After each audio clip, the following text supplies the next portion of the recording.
नमस्कार मित्रों, मेरे स्पिरिचुअल कनेक्ट आप सभी लोगों का हार्दिक अभिनंदन। मित्रों, आज मैं आप लोगों को अपनी हार्दिक प्रसन्नता व्यक्त करते हुए एक वीडियो बना रही हूँ और वो समस्त जितनी माताएं हैं, बहनें हैं, और उनकी तरफ से एक भावांजलि है। अपने मन की अभिव्यक्ति है कि वो एक बेटी कैसे माँ बनती है, फिर दादी माँ बनती है, उसको क्या खुशी मिलती है, उसकी क्या अनुभूतियाँ हो सकती हैं। अनुभव जब और श्रेष्ठ स्थिति में पहुंच जाता है तो वो अनुभूति बन जाता है मित्रों, और सूक्ष्म स्वरूप है, मतलब एक सार है।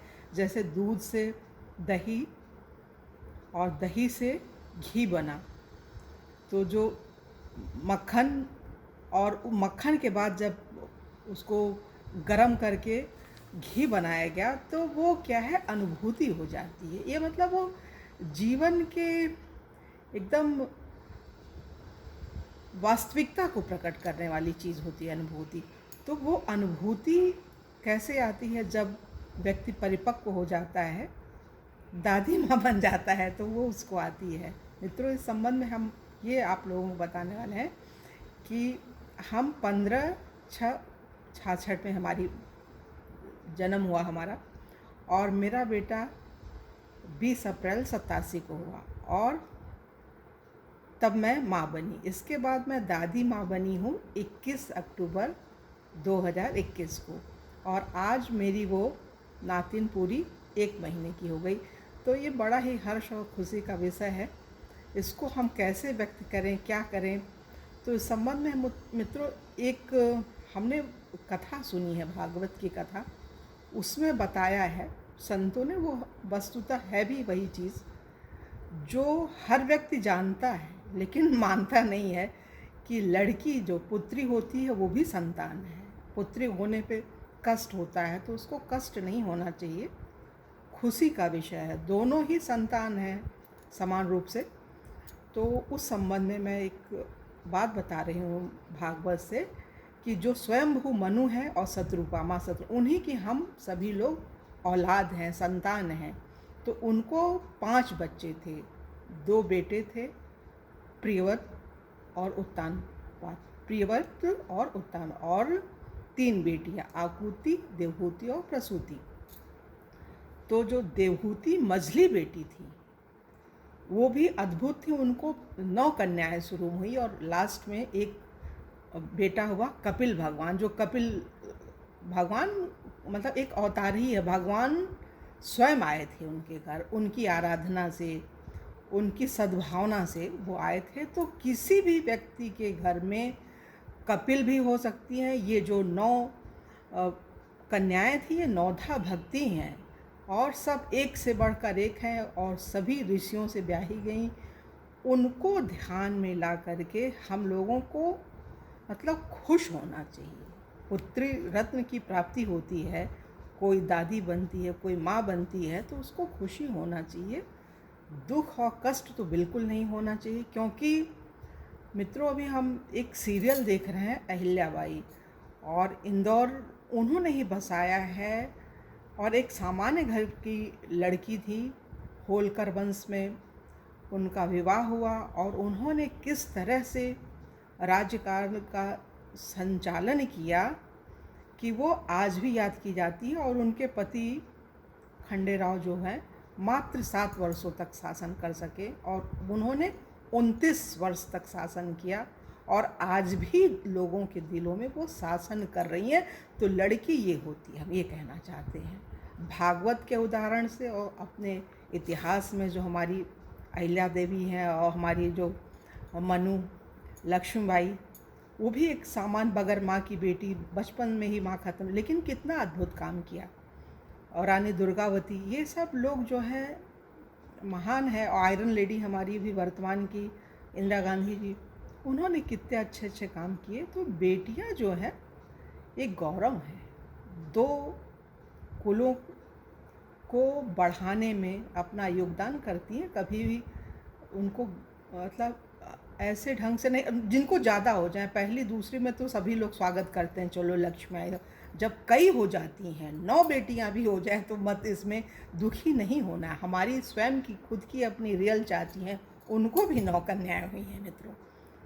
तो ऐसा नहीं है, बहुत से लोगों को हुई हैं, तो वो अच्छे घर में भी उनकी शादी हुई है, सब सुखी हैं, किसी को कोई कष्ट नहीं है, सब अपने अपने जगह पे स्वस्थ हैं, सुखी हैं। और अच्छी भी बात है, भगवान की ही प्रेरणा से कुछ होता है। एक संत हैं, उन्होंने बोला है, एक महात्मा ने अंतरिक्ष चेतना की शक्ति और सामर्थ्य की ओर संकेत करते हुए लिखा है, मेरे हृदय में किसी अज्ञात देव शक्ति का निवास है, वह मुझसे जैसा करवाता है वैसा ही मैं करता हूँ। तो भगवान जो जिससे करवा रहे हैं, बुलवा रहे हैं, जो चाहते हैं वो होता है ना। किसी के करने से कुछ नहीं होता है। देवी भागवत में भी माँ ने कहा है, दुर्गा सप्तशती में आता है कि जो कुछ हो रहा है, 12वें अध्याय में माँ ने अच्छे से सब कुछ बताया, मैं क्या हूँ, कैसे प्रसन्न रहती हूँ, पूजा पाठ जब तक ये सब चीज़ें ठीक है। लेकिन एक बार आप पूरी कथा उनकी पढ़ लीजिए, 13 अध्याय, उससे बहुत प्रसन्न होती हैं। साल भर की पूजा से जितनी वो प्रसन्न हो, उतनी एक बार आप मतलब दिल से मन से समझ करके पढ़ते हैं तो माँ ने बोला है मैं बहुत प्रसन्न होती हूँ। तो कितनी अद्भुत चीज़ है मित्रों। बेटियाँ जो हैं घर की शान है, उनका सम्मान होना चाहिए और खुशी मनानी चाहिए। कभी भी दुख वाले उसमें नहीं रहना चाहिए। बेटी गौरव है और देश को गौरवान्वित करती है, पूरे देश को, अपने परिवार को। तो बस ऐसी ही बेटी भगवान सबको दें, हमको तो दिए ही हैं। और आप लोगों से एक उम्मीद है कि आप लोग ज़रूर आशीर्वाद के रूप में कमेंट लिखेंगे, अपनी सद्भावना प्रेषित करेंगे कमेंट में।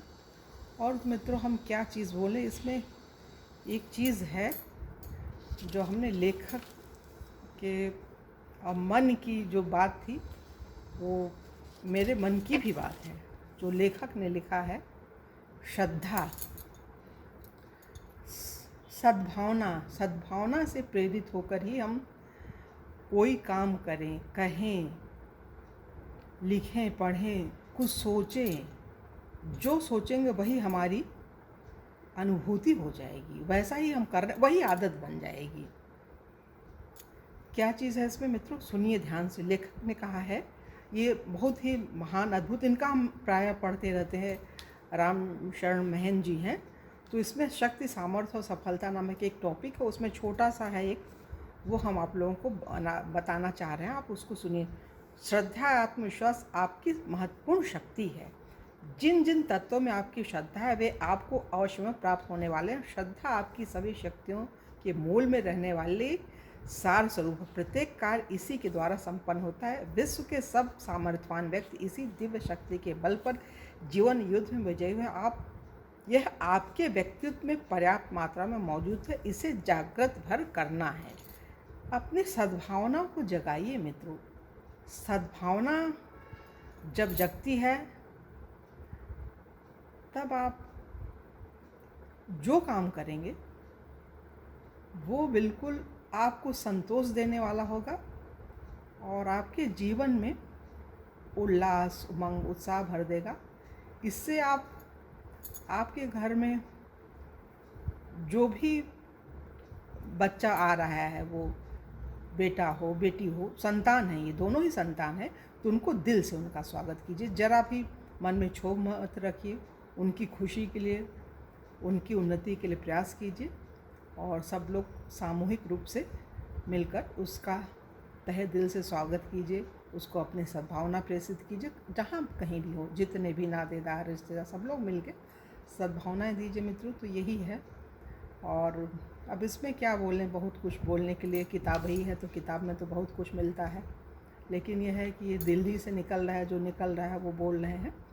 और ठीक है, अपनी भावनाओं को यहीं विराम देना चाहते हैं और अगली वीडियो आप लोगों से पुनः मिलेंगे। तब तक के लिए जय हिंद, जय भारत, ओम शांति, ओम शांति।